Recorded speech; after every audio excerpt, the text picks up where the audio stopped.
Rappers are usually labeled as corny when they enter the music industry. Many rappers have this cool mystique about them, which attaches a persona to complement.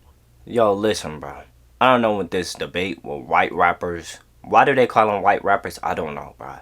Rap is rap, bro. Long as it's hard, bro, I'm listening to it. That's it. Don't race have nothing. Race should have nothing to do with it. You hear Lil Mabu, bro? He's fire.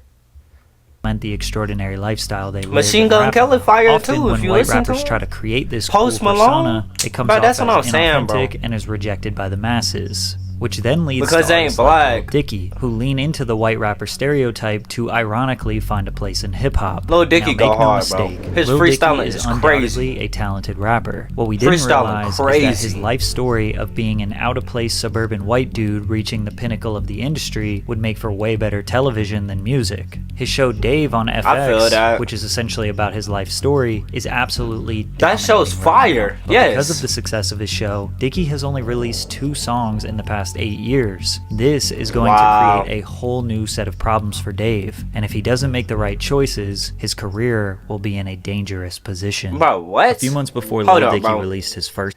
Bro, just because he not uploading music, I feel like he could still, like, based off of the show, he could still come back and do fire things, bro. Come on now.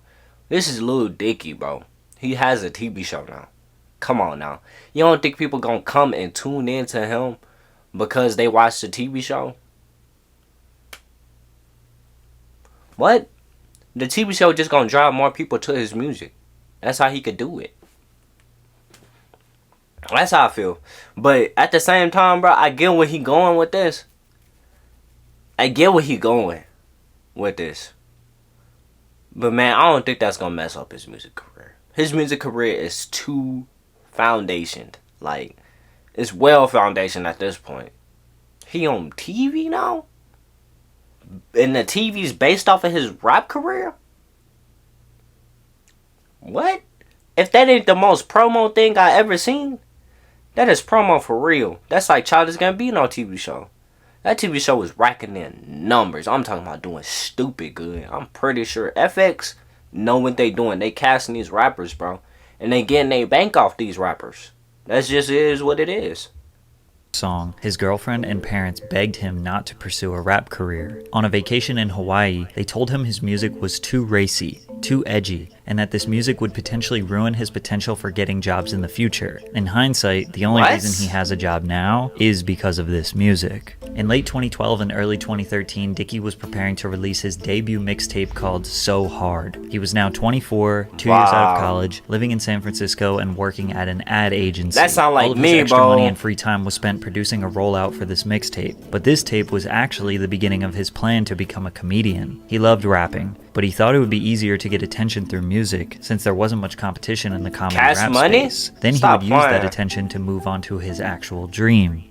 I was going to make a very serious attempt at being like an entertainer one day, most likely a comedian. And like when I graduated college, I thought about the best way to approach that. And I thought rap was an interesting angle because I could be just as funny as I was could be, in my opinion, but you could get noticed way easier.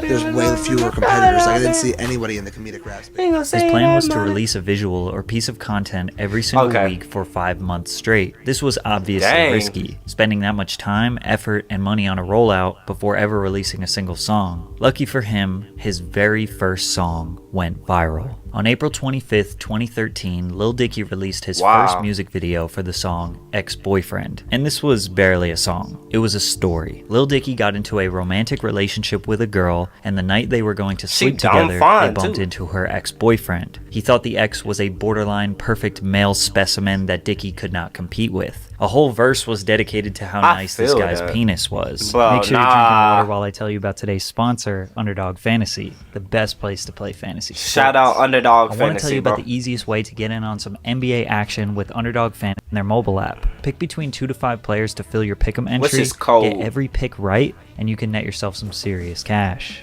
Use code PatrickCC and get your deposit doubled up to $100 by Underdog. Underdog Fantasy is available in many states across the U.S. Check this map to see if you are. If Dicky you old decided enough, to ditch though. the girl to prevent himself from disappointing her until she ran after Dicky and told him not to worry since they dated in the 2nd grade, and Dicky got to smash. The song got shared on Reddit, which would ultimately get pushed to the front page, and as a result, the video got over 1 million views in the first 24 hours. Oh, he drove what? all the traffic from this video to his website to download the full mixtape. So Hard was 17 tracks long. Most What of did he those were upload this remixes of on? Like, what did he upload this on? To get that much views and that much support? Like, this is crazy, bro.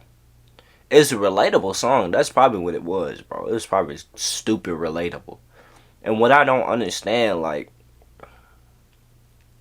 when it comes to music, it's very hard to be relatable.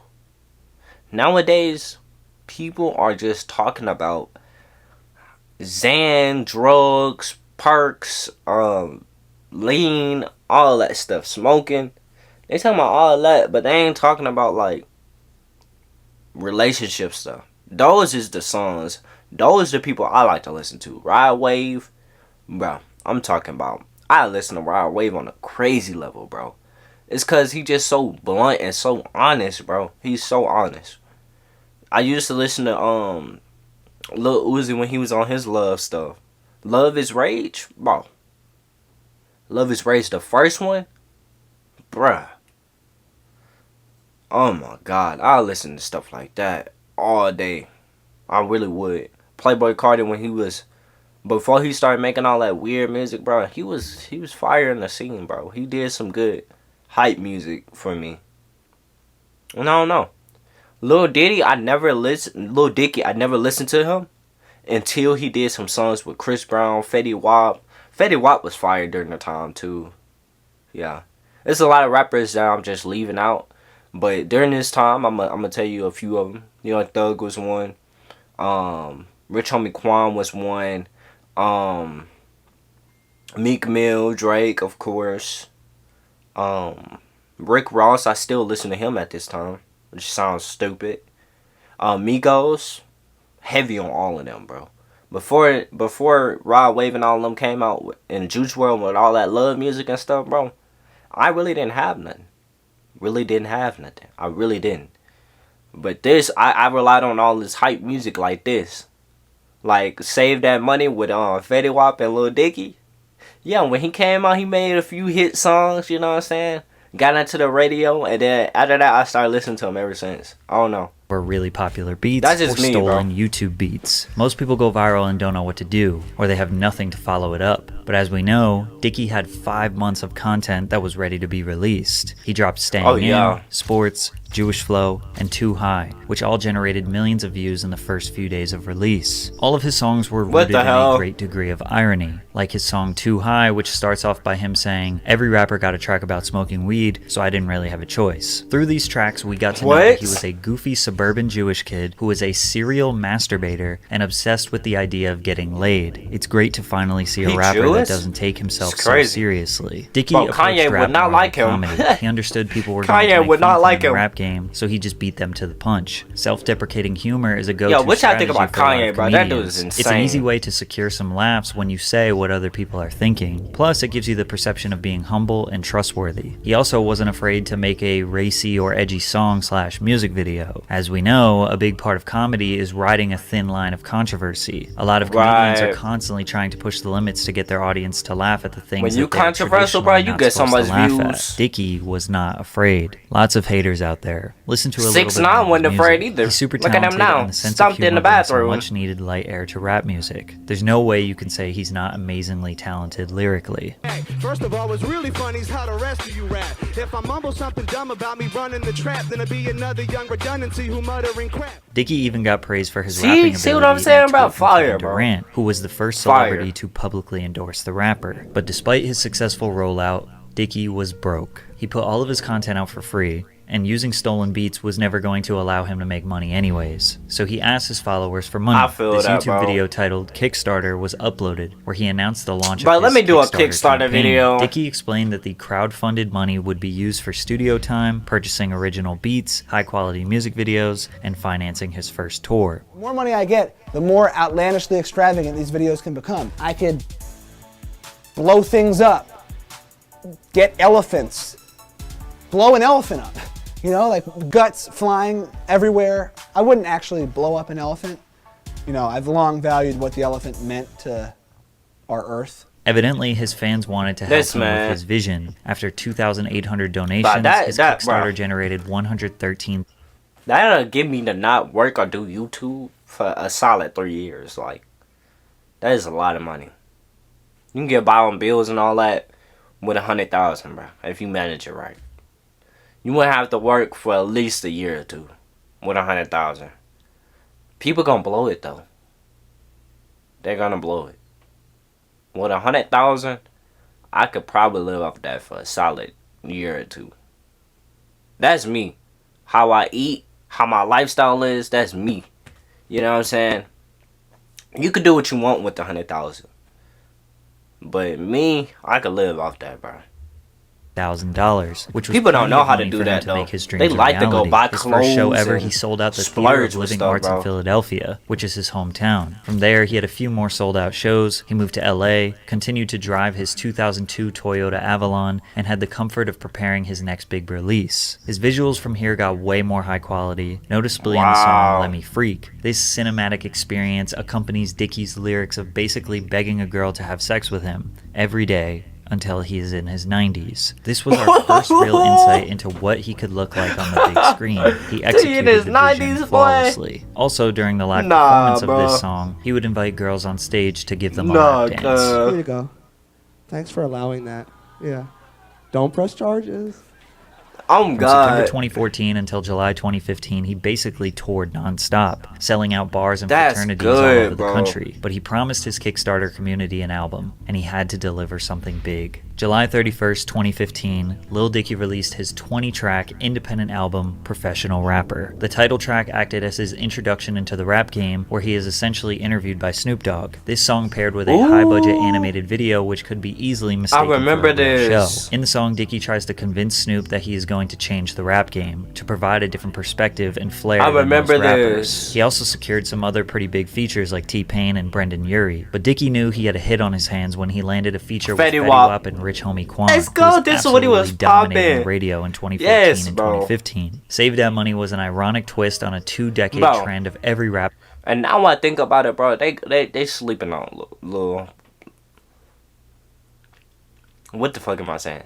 Now I think about it, bro. Now that I look at it now, they're sleeping on Rich Homie Quan, bro, and they sleeping on Fetty Wap, bro. Fetty Wap is in jail now. Do y'all even know that?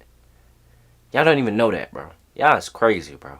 Song talking about spending money. The music video took this to the next level. He had good music. He went door to door and asked even before he got locked up, he had good music, mansions, cars, and yachts. Y'all just don't listen to him. Y'all think they cancel. Y'all don't want to listen to him because you don't hear nobody else listen to him. It was a genius move that landed him a lot of press and was a catalyst to the video getting hundreds of millions of views. This song would ultimately chart at number 71 on the Billboard Hot 100 and got a lot of new eyes on him. The frat boys who were turning up to classic male pregame absolutely loved this album, but the broader hip-hop audience had a hard time deciding what value Dicky was bringing to the game. His comedy was about as funny as your goofy parody movie or newer Adam Sandler film, but when he was serious, it came off kind of confusing, like on the track The Antagonist, where he basically talks about how he doesn't like his funny music and doesn't listen to funny music. He thinks his serious music in his archives is going to change the world, which just seemed kind of odd to denounce the very thing he was known for, and that his fans loved him for. Also, instead of talking about this greater music that you have, why not just release it on your debut album and find out if it's really as great as you think it is? Dicky still had to prove to the mainstream he was worth paying attention to, because we didn't know if we should consume his music seriously or laugh at his Weird Al Yankovic / Lonely Island style. One thing we know for sure is Charlemagne wasn't impressed. That man is so harsh. Tight us like a yoga store.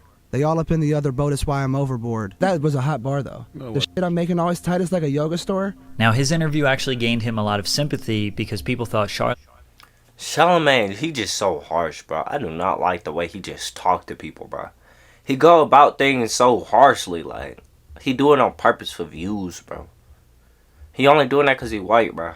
I don't like that. This is disrespectful. Charlemagne was being rude and disrespectful towards him because he's a white rapper. Not sure if that's exactly what Dicky wanted, but views are views. In 2016, he started getting more mainstream attention after he was part of the star-studded XXL freshman list cover. He was also landing major brand sponsorships one of the best with Trojan, ones, bro. EA Sports Madden, and Beats by Dre. When he did freestyles on radio stations, he knew he was going to be broadcasted to true hip-hop fans, so he would try his best to impress them. Hey, that's a good-ass life. Only thing I got left, find a good-ass wife. But yo, I gotta hit these hoes first, don't tell mom. In a year, I'ma bend over Michelle Obama. Oh, they was sleeping, but now they awake. Izzy or Drizzy or Louis C.K. If he was both of them bitches with both of them businesses, shit would be crickety-cray. By 2017, he had already toured all over the world and was living the professional rapper lifestyle to the highest degree. Bruh, I'm still not in my head and the song off, bro. The beat was off. So you know that was fire, bro. Come on, bro. This is talking about he gonna smash Barack Obama's wife, bruh. He reached new cinematic heights with the visual for his song Pillow Talking, which was a 10-minute roller coaster of a conversation Dicky had with a girl after they got done having sex. They go from small talk to politics to aliens to God to veganism. This video was very ambitious and made a 10-minute track feel a lot more like a short film than a song. In fact, it was the 49th most expensive music video ever made, landing somewhere around $700,000. The high expense likely came from the CGI soldiers, dinosaurs, and feature from Brain, which is an animated character voiced by Dicky. Brain easily stole the show because he was adorable and undeniably cool. His animation was done flawlessly and provided some comic relief from the extremely awkward and chaotic conversation. He even ended up releasing a whole mixtape as Brain, which was a cult classic for his fans. Around the same time that this video dropped, he had another big announcement that he was working on a TV show. But it takes so long to develop that you won't really see any of that for like a year and a half, but it's in the works. In this interview with XXL, Dicky also mentioned that he didn't like to rush through his creative process. Most people rush for the sake of money or fear of falling off, but Dicky has an extremely modest lifestyle, positive money-saving habits, and no kids or family to provide for. Plus, his audience is extremely loyal, so he can afford to take large... I think I'm in that same boat. I don't have no kids, no family to provide for. Like, it's just me. Really, it is. Me, my mom, and my sister. That's pretty much it is. I don't have my own family. I have my mom's family. If that makes sense. Breaks to focus. I think my TV show is going to be my big thing, so I'm pretty focused on that, and I think doing that will lead to all of the other opportunities I want. This couldn't be more true. However, Dicky still had some noise to make before he would fully make the transition. Dicky was watching the movie Freaky Friday, the Lindsay Lohan version, when he thought, what if I switched bodies with a singer that could dance? Since Chris Brown was one of the first artists to show him support, he knew he was the perfect candidate for the job. Freaky Friday was a song about what Lil Dicky would do if he woke up in Chris Brown's body. He said he would FaceTime Kanye West, sing, dance, and say the N-word. Then, Chris Brown woke up and was Lil Dicky, which he obviously hates, and tried to do anything he could to get back into his own body. Even though the concept was inspired by a movie that was then rebooted, Dicky received praise for his creative genius, since it never had been done in music form. Yo, don't sleep. Yeah, bro. Do you want to know why, bro? Do you want to know why? Think about it, bro. You could take a movie, turn it into something much more greater once you make it music. I don't see how people don't realize that. Like, you could change the music game with doing that. They do it all the time, though. They do it with movies. They put soundtracks on movies. Those soundtracks could be so much more, bro. They could actually be about the movie, bro. They don't be about the movie. They be about outlandish stuff.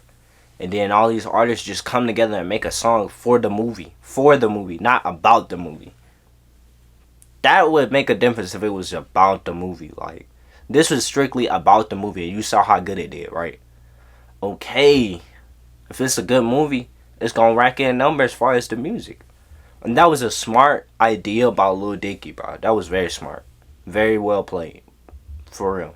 On Lil Dicky, I can see Lil Dicky like in a show. I can see just the way he be acting. Like I can see him I'm like Dante, a TV bro. show. I don't know what type of TV show, but He's so old. He's very funny. I would watch a Lil Dicky TV show. However, Chris Brown's performance and acting easily stole the show, and cameos from Ed Sheeran and Kendall Jenner helped for the memes. The song peaked at number 8 on the Billboard Hot 100, and Lil Dicky was a certified mainstream success. He thought his next song, Earth, was going to top everything he had done before, but unfortunately, that was not the case. He spent $4 million producing this Pixar/Disney level animated production. The intention of this song was to raise money for charity and discuss the dangers of climate change. This song had an all-star cast of 28 different celebrities and singers portraying characters, as well as singing a line or two. Some of those included Ariana Grande as a zebra, Miley Cyrus as an elephant, Shawn Mendes as a rhino, Snoop Dogg as a weed plant, and Kevin Hart as Kanye West. And I'm Kanye West. The song peaked at number 17 on the Billboard Hot 100, but it failed to do anything more substantial than provide a few memes. Even for Lil Dicky, this seemed like a terribly unfunny Disney promotional trailer that celebrities participated in to pat themselves on the back and pretend like they care about the earth. The saddest thing about this song is, this is the last major single that Lil Dicky has released since 2019. And the reason for that? Because his dream of being a Hollywood star was about to come to fruition, as season 1 of his show Dave was announced to release in early 2020. Everyone, what's that release, bro? Dave, yo, here's my new show. Initially, fans were disappointed, but with the pandemic about to settle in, they didn't realize.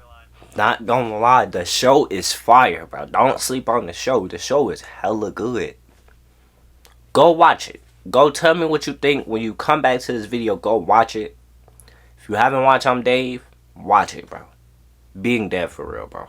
They were about to love this next step for Dicky. Dave premiered on FX on March 4th, 2020. The show focuses on a slightly fictionalized version of Dicky's life. He plays himself as a suburban man in his 20s that is entirely convinced that he is destined to be the greatest rapper of all time. His show is a lot like his music. The performances are great, the quality is top notch, but it's really just for fun and to make people laugh. Dave is complimented in the series by his 2 real-life friends, Andrew Santino, a prolific stand-up comedian, and Gata, his hype man. Just between these 3, you have a pretty lovable and entertaining cast. Where Dave really sets himself apart is by immersing the viewer into the world of being a rapper. They do this by securing successful rappers and influential people within the music industry to play cameos in the series. Just to name a few from the first season, Young Thug, Gunna, Trippie Redd, Charlamagne Tha God, Justin Bieber, and more. Dave gave rappers an opportunity. Hold up, bro. Hold up.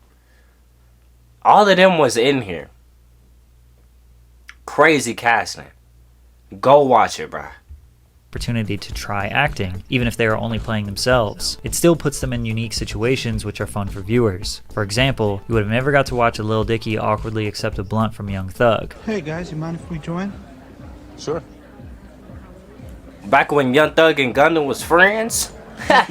The series is riddled with moments like these which honestly make it entertaining, and because of it, the show was an instant success. 2 months after its premiere, Dave became the most watched comedy series in FX history, averaging 5.3 million viewers per episode.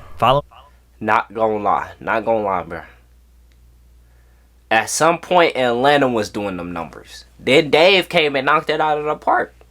That's just how it is. In this monumental success, they were renewed for a second season and started filming immediately. The second season follows a similar format as the first, just a bit darker. Speckled in between the dick jokes, Dave deals with the internal struggles of fame and notoriety. Just like the first season, there are many more celebrity cameos like Lil Dicky, did this better than Lil Nas X, Denzel Curry, and others. The second season received an average score of 84 from critics on Metacritic, being praised for its deeper character development and feeling of progress coming from the first. In February of 2022, Dave was renewed for its 3rd season. This is the most recent season that premiered on April 5th, 2023, and they are currently still being released. The season has been received well so far. The rapper continues to bear all across the country in a show that remains as humorous as it is illuminating. It's safe to say the show will continue to perform well in the foreseeable future. It's a unique combo of rap, juvenile humor, and relatable personal struggles that can entertain adults and youth alike. It's this show that exemplifies very well that Dave Bird, above all. They literally have all the mainstream rappers in it. They have comedians in it. Need to watch it. Need to.